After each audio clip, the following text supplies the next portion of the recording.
여러분들 한 번쯤 들어보셨을 거예요. 제가 이 말을 할 때에 한번 누가 한 말인지 한번 기억해 보세요. 내일 지구가 멸망할지라도 나는 오늘 한 그루의 사과나무를 심겠다. 처음 들어보세요? 대부분의 사람들은 이 말을 철학자 스피노자가 했다고 생각을 하세요. 오해를 하세요. 그런데 여러분, 이 말은 스피노자가 아니고 위대한 종교 개혁자 루터가 먼저 얘기를 했어요. 여러분, 루터는 1400년대 사람입니다. 그런데 스피노자는 1600년대 태어났어요. 두 사람의 차이가 150년 차이가 나요. 아마 루터가 먼저 말한 것을 스피노자가 인용을 했던 것 같아요. 그래서 여러분들 혹시나 지금도 루터의 생가를 방문해 보면 그 생가의 중앙에 이 말이 적힌 비석이 있어요. 우리 한번 PPT를 한번 보도록 할게요. 지금도 루터의 생가가 있는 중앙 비석에는 이 말이 적혀 있어요. 내일 지구가 멸망할지라도 나는 오늘 한 그루의 사과나무를 심겠다. 제가 이 말을 스피노자가 했다고 생각을 했는데 루터가 했다는 얘기를 듣고 난 뒤에 제게 큰 감동과 깨달음이 있었어요. 아, 그렇구나. 이런 신념이 있으니까 여러분, 유럽의 황제들을 소나기에 쥐고 흔들었던 교황이었어요. 그 수많은 선제우들이 루터를 죽이려고 모였어요. 근데 그 앞에서 이 루터가 이런 신념을 가지고 있으니까 목숨의 위협과 공포 가운데서도 흔들리지 않고 종교 개혁의 신념을 꺾지를 않았거든요.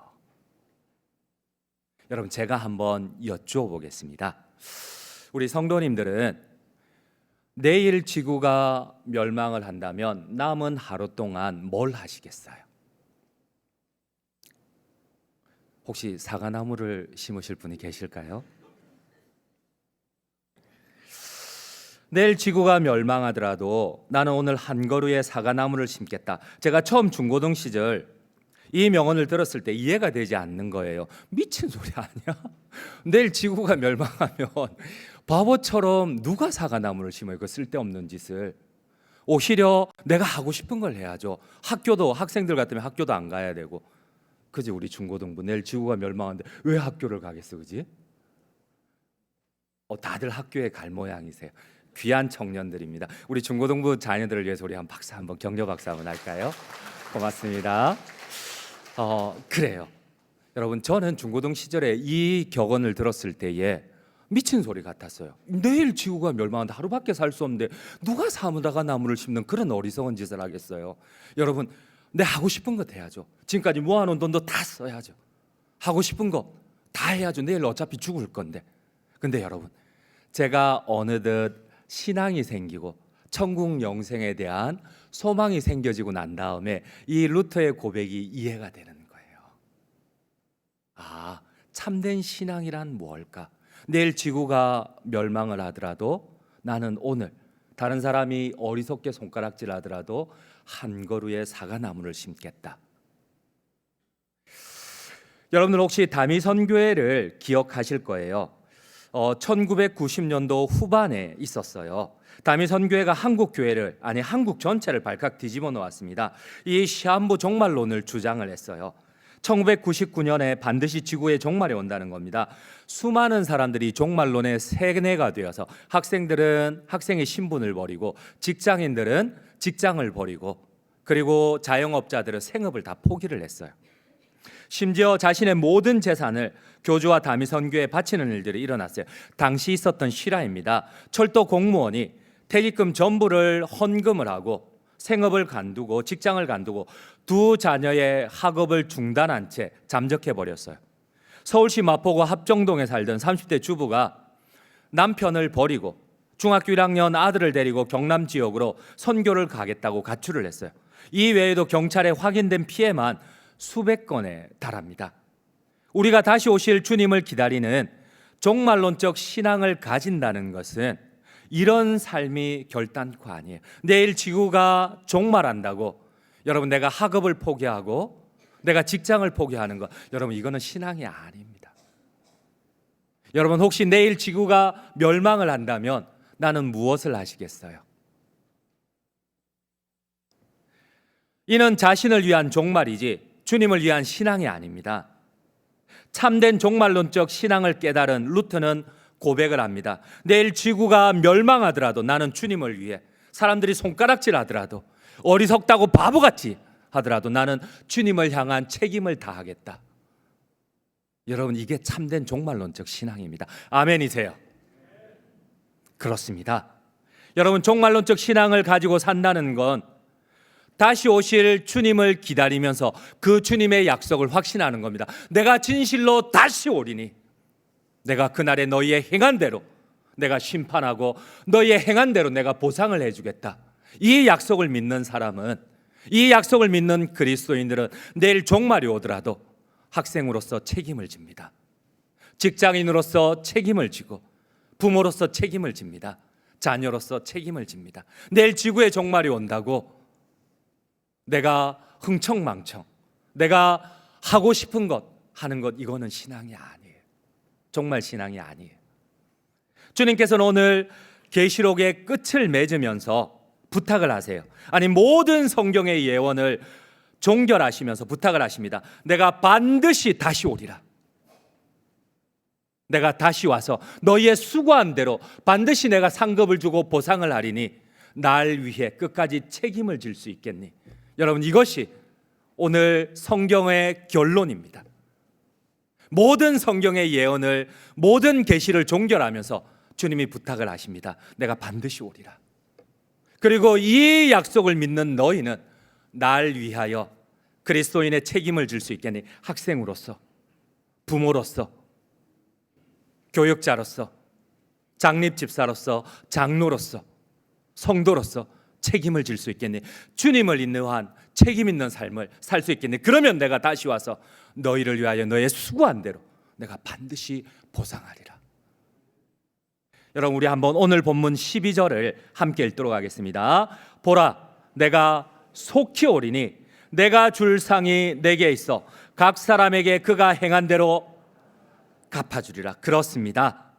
사랑하는 성도님 여러분, 주님께서 반드시 다시 오실 것을 확신하십니까? 다시 와서 우리의 수고한 대로 반드시 보상해 주실 것을 확신하십니까? 그리고 주님은 부탁하십니다. 이 약속을 주시면서 부탁을 하십니다. 아멘, 주 예수여 오시옵소서. 내가 주님의 약속을 확신하며 주님을 기다리며 내가 주님께 헌신하는 삶을 살겠습니다. 여러분, 이게 종말론의 신앙입니다.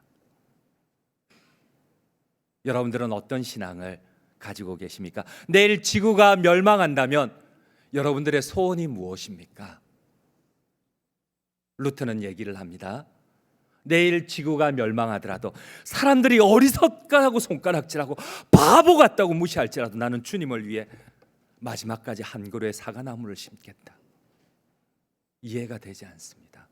그러나 이것이 계시록을 종결하시는, 그리고 다시 오시겠다 재림을 약속하시는 주님의 참된 신앙의 부탁입니다.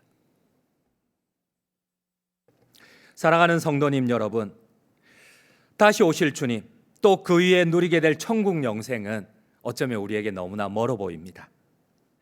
믿음 없는 우리에게는 주님의 약속이, 종말이 선뜻 와닿지 않습니다. 당장 오늘 나를 위한 만족과 행복을 추구하는 삶에 그것을 참고 보이지 않는 주님을 위하여서 헌신하고 종말을 준비하라니요. 여러분, 이거는 지금 내가 행복을 추구하는 나의 목적과 충족과 너무나 반대의 주님의 부탁이십니다. 이제 하나님께서는 계시록을 마무리하고 있습니다. 하나님께서는 요한계시록을 마지막으로 모든 성경을 종결하십니다. 그리고 부탁하십니다. 내가 다시 오겠다. 반드시 다시 오겠으니 너희는 이 약속을 믿고 아멘, 주 예수여 오시옵소서. 이러한 믿음으로, 이러한 참된 종말 신앙으로 날 위하여 헌신해 줄 수 있겠니? 그럼 내 반드시 너희의 수고한 대로 내가 보상을 해주겠다. 이게 예언의 마지막입니다.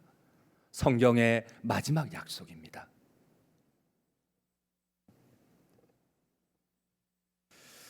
우리 한번 계시록 오늘 본문 12절에서 14절을 한번 천천히 다시 한번 읽어보시겠습니다. 12절입니다.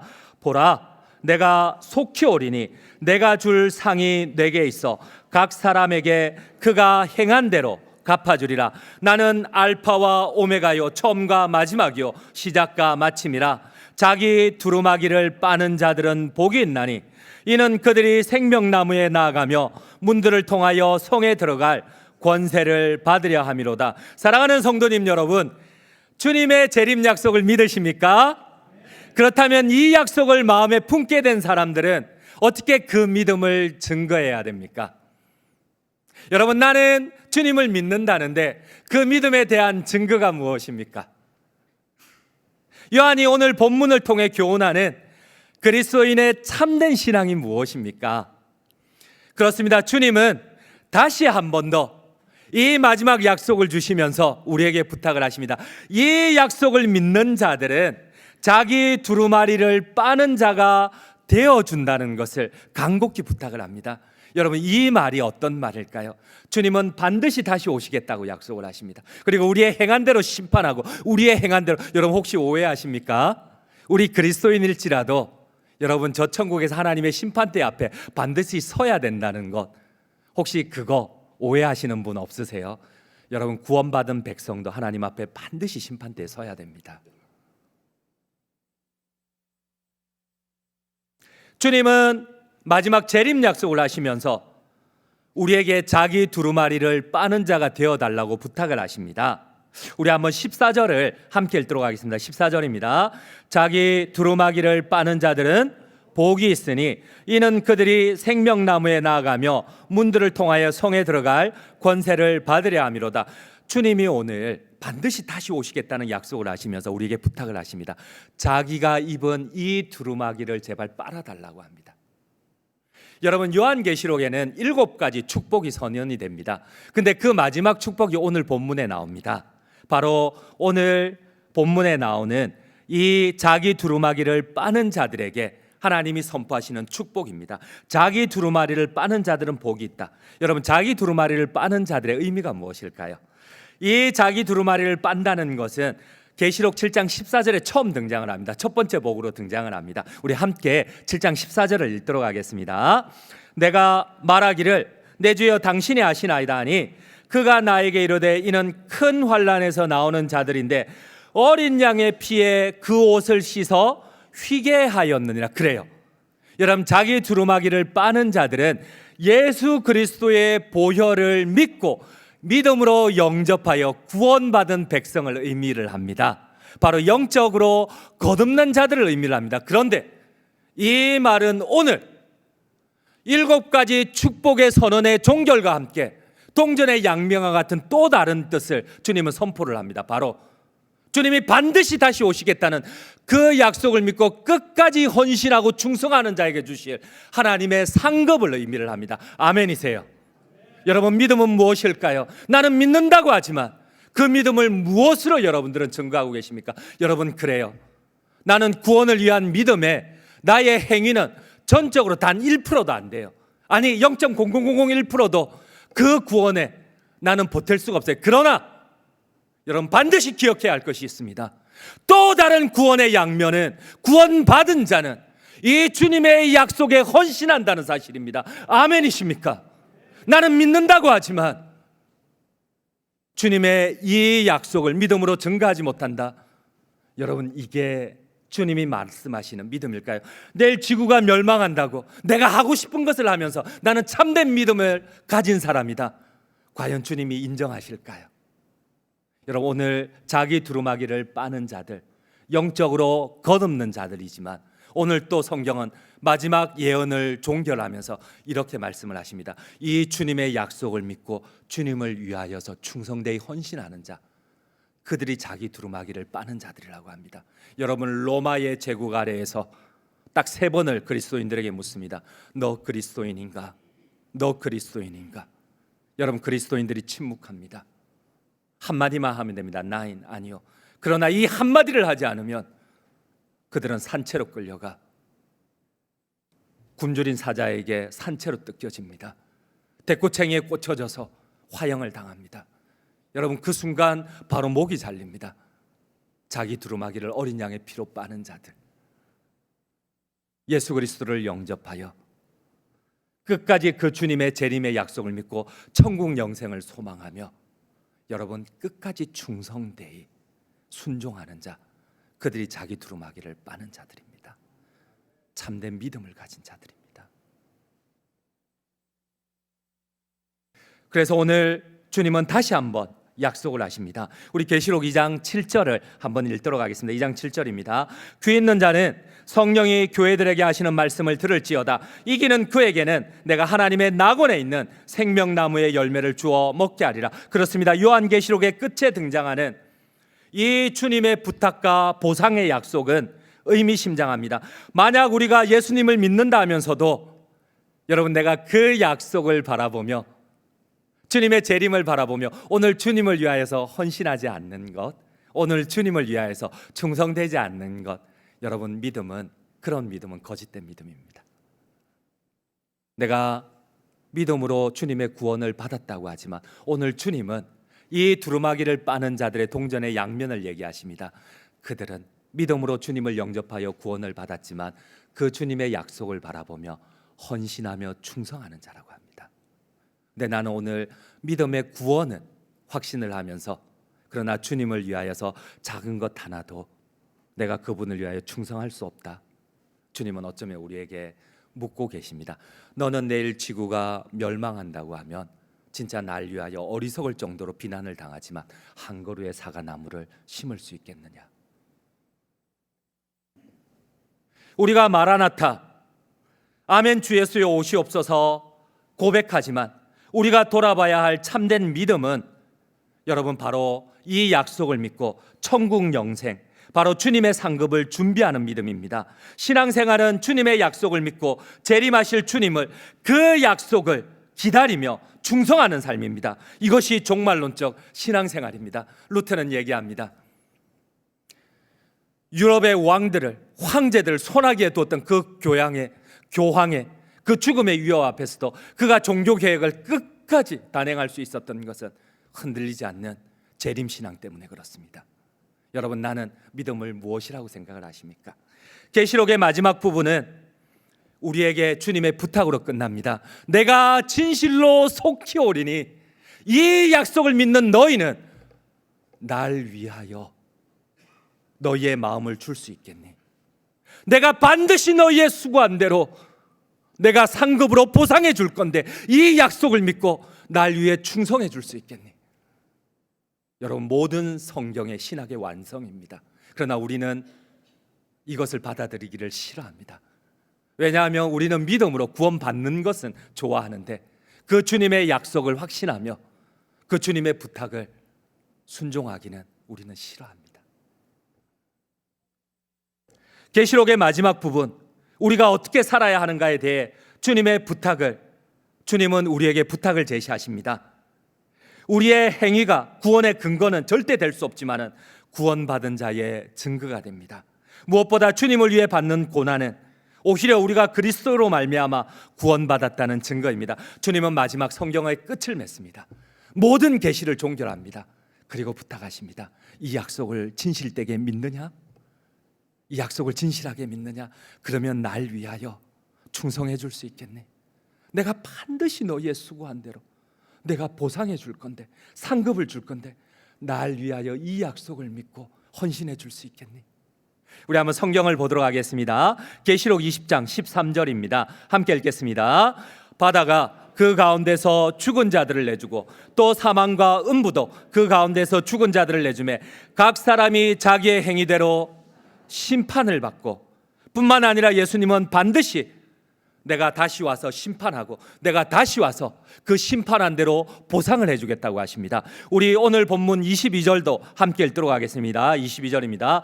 보라, 내가 속히 오리니 내가 줄 상이 내게 있어 각 사람에게 그가 행한 대로 갚아주리라. 예수님은 반드시 다시 와서 각 사람이 행한 대로 갚으실 것을 약속하십니다. 우리 한번 마태복음 16장 27절을 함께 읽도록 하겠습니다. 인자가 아버지의 영광으로 그 천사들과 함께 오리니 그때에 각 사람이 행한 대로 갚으리라. 모든 신학의 완성입니다. 여러분, 우리는 구원받는 믿음에 머물고 싶지만은 그러나 성경은 여기에 머물지 않습니다. 주님은 우리에게 부탁하십니다. 내가 반드시 이 약속을 확신하며 날 위하여 수고하고 헌신한 대로 내가 반드시 심판하고 그에 따라 각 사람대로 내가 상급으로 보상하리라.